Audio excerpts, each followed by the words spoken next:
Now, high taxes, infrastructure deficit, accessibility of markets and funding have been identified as some of the barriers for small businesses to flourish. Over 1,000 entrepreneurs from across Africa have gathered in Lagos in Nigeria for the 2017 Toni Elumelu Entrepreneurs Forum. They're sharing best practices, and the program is also helping them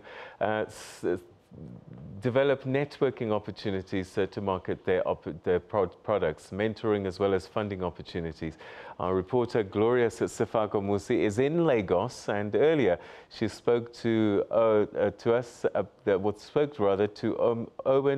Omogiafo, who is the CEO of Nigeria's Toni Elumelu Foundation, and she began by asking her how the program came about. It is a philosophy that the private sector has a very strong role and is going to be key to the development of Africa. So for the program itself, so we have this mission, 10 years, 10,000 entrepreneurs, $100 million. We've run it successfully for 3 years now, and we've identified, empowered, mentored, nurtured, and funded 3,000 entrepreneurs till date. Now the entrepreneurs cut across all the African countries. They cut across various sectors. We don't choose any sector. We're sector agnostic. They cut across various age grades. You won't believe, we actually have entrepreneurs who are over 60.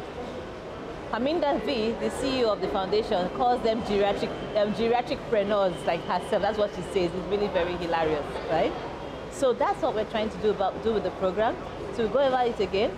We want to identify, nurture, mentor, train, and empower 10,000 entrepreneurs over a period of 10 years using a commitment of $100 million to achieve it. Small businesses have always been touted as the answer to the joblessness in Africa. But would you say governments, there is the political will from our leaders to ensure that the environment in which businesses are operating are conducive for growth? So if you follow Mr. Elumelu a lot, he talks about the government's role, right? The government's role in driving Africa's development, and he talks about creating an enabling environment. So what you're saying, you're very right. So entrepreneurs have the will, but they also need the encouragement from government. And it's about providing certain infrastructure. So for example, power. Power continues to be a problem that has plagued the continent. I won't just say Nigeria, because it's across various parts of the continent, where you still have load shedding, right? There's power, and then the issues of taxation. Multiple taxation continues to be a problem. In some countries in Africa, even to register your business is tough. Business registration is tough. And why do we know this? You see, part of what we do, we strongly believe in data. So for us in our program, once we identify your idea, we will only fund your business. So for you to get your funds at the end of the day, you must have registered your business so that you're standing up to be counted, right? But now, for some people, they've had issues trying to get this registration in. But we say, look, as an entrepreneur, you must also know how to be resilient. You must know how to push through the barriers. But if the barriers were not there, Gloria, it would be much easier, as I'm sure you know. So that is going to be the kind of interplay where government as well comes in to support entrepreneurs. And there are various ways we can do that. I mean, we know about countries in Africa that are creating an enabling environment. Since you started running this program 3 years ago, what would you say are your challenges that the entrepreneurs are facing across the different countries in Africa? Also, a very wonderful question. You see, what we've learned from running this program is that entrepreneurs are the same, right? If you look at the top 10 problems that face entrepreneurs, you see that there are similarities. The only difference might be, okay, maybe it's number 1 in this country and number 3 in another country. But the most recent survey we did with the entrepreneurs, the strong things that came up from them: taxation. Taxation, taxation, taxation. They are just starting out, right? They need as much of their returns as possible to be able to put back into their business. Taxation.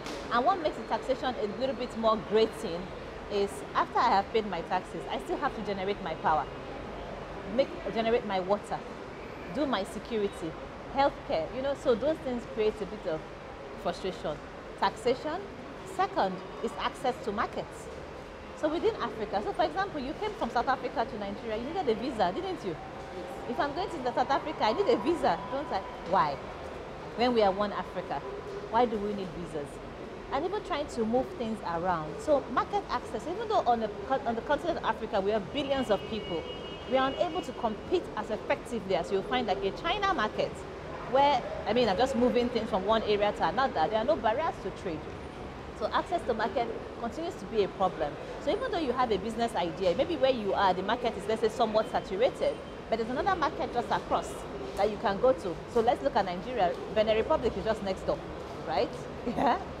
From here to Benin Republic, it's a 2.5-hour drive, right?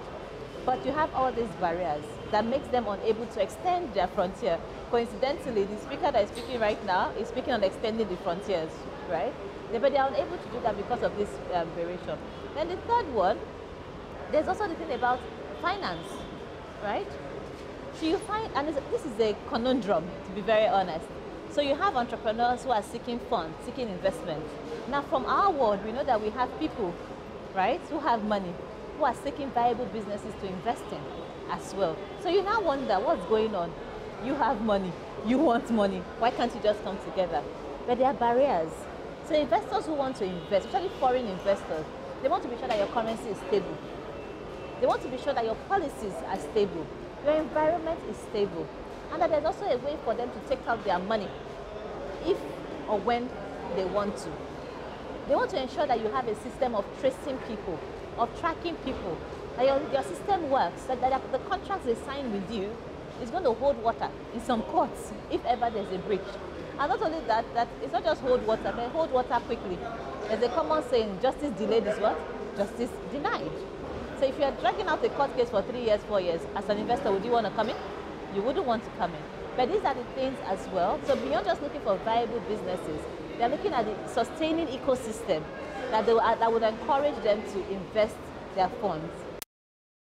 So that was that report by Glorious Sefako-Musi in Lagos in Nigeria, where a small business conference is taking place.